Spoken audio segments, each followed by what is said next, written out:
Pada abad ke-16, Laut Mediterania bukan sekadar bentangan air biru yang memisahkan benua Eropa, Asia, dan Afrika.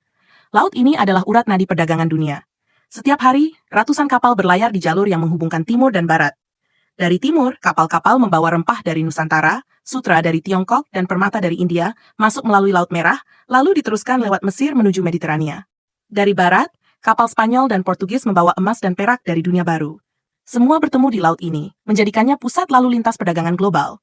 Siapa yang menguasai Mediterania, berarti mengendalikan aliran rempah, emas, dan kekayaan dunia. Bagi kerajaan-kerajaan besar, laut ini bukan hanya jalur dagang, tetapi juga medan perang perebutan kekuasaan. Dan pada masa itu, dua kekuatan raksasa saling berebut kendali. Spanyol, yang baru saja bangkit sebagai adidaya Eropa, dan Kaisaran Ottoman, kekuatan Islam terbesar di dunia.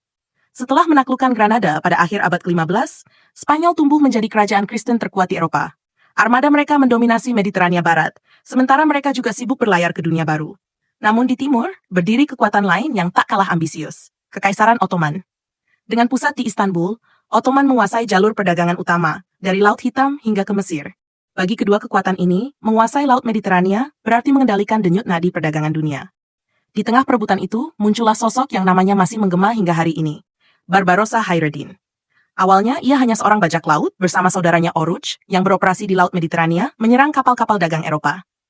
Julukan Barbarossa berasal dari janggut merahnya yang mencolok, namun keberaniannya membuatnya dilirik oleh Sultan Ottoman. Daripada dianggap sekadar perompak, Barbarossa diangkat menjadi bagian dari strategi resmi kekaisaran. Ia diberi gelar Laksamana, memimpin armada Ottoman untuk menantang dominasi Spanyol.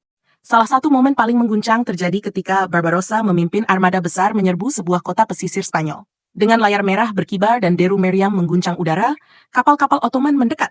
Benteng Spanyol di tepi laut dihantam tembakan meriam, sementara pasukan Ottoman mendarat dengan perahu kecil. Kota itu akhirnya jatuh ke tangan mereka. Adegan ini bukan sekadar kemenangan militer biasa.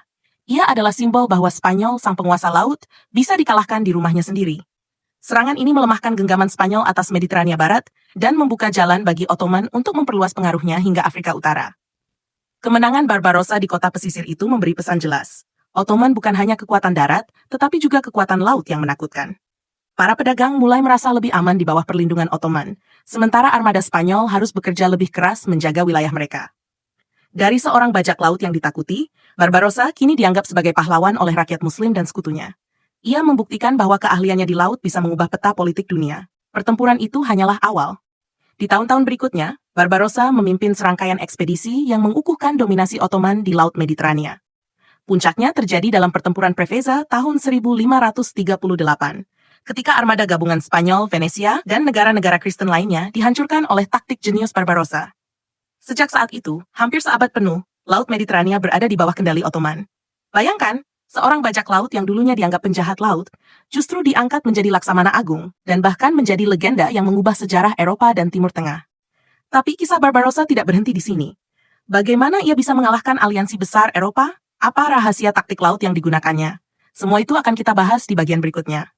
Jadi pastikan kamu terus ikuti seri ini, dan jangan lupa subscribe untuk tidak ketinggalan kisah epik berikutnya.